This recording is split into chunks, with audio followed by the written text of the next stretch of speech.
Buddhism is called the middle way. What does that mean?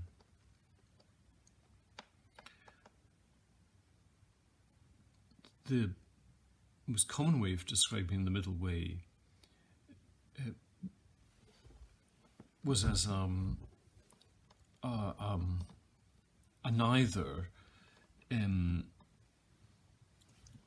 remaining within the sensual pleasure of ordinary life, which the Buddha had whilst staying in his father's palace, neither is it to practice the kind of mortification practices that the Buddha's 5 companions were practicing before the Buddha broke with them and then had his enlightenment experience. The middle way can also be thought of in a related way to that. So the 5 ascetics are not simply people doing tough guy exercises.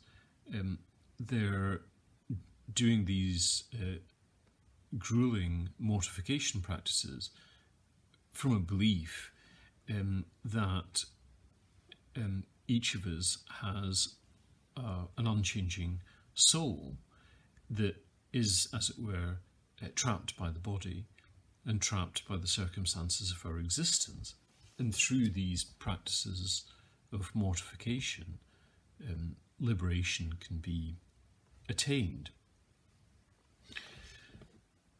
And the contrast is people rather like ourselves, who believe that the self comes into existence when we're born.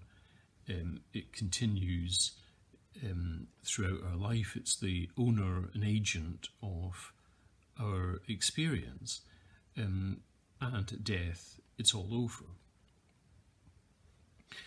But Buddhism is not a middle way in the sense that it tries to take some middle position between these 2 apparent extremes.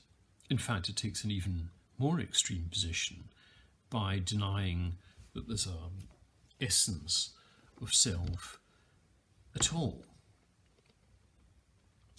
So, in what way can we describe it as the middle way? Well, we can take these positions, so the conscious position of the ascetics about the existence of the unchanging soul and so on, and the unconscious assumptions of people in everyday life, and we can think of them in terms of views or perspectives on the world or dogmas. And we can use the analogy of 2 pillars which form an archway.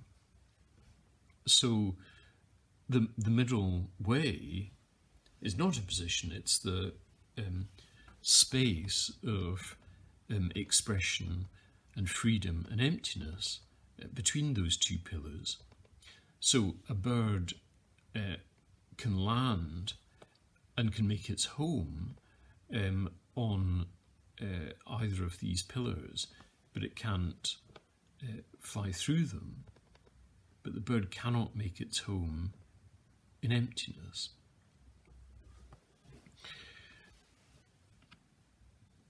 That same perspective we can apply to Zazen, for example. So we can say, well, there's one view that would regard Zazen as being a physical activity, something we do with the body, like a yoga position. And there's the opposite view, where we think that Zazen is about our consciousness or about our mind, and so the activity of the body is incidental. What's really important is the development of our consciousness. If you put it that way, you can see that taking a view about Zazen, either a physical view or a mental view, distorts and impoverishes our experience immensely. It conceptualizes the body whilst pretending not to, and it misses out an enormous amount of our actual experience. So you might imagine that our minds are filled with thoughts and emotions, but it doesn't count for the larger part of our actual experience, our energetic sensations, our temporal fluctuations, and so on.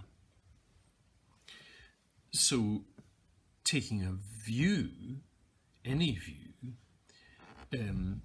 involves a limitation and an impoverishment of our actual experience and the life and possibilities of that experience. And it's on that basis that you can see why Nagarjuna says that Buddhism is the relinquishment of all views.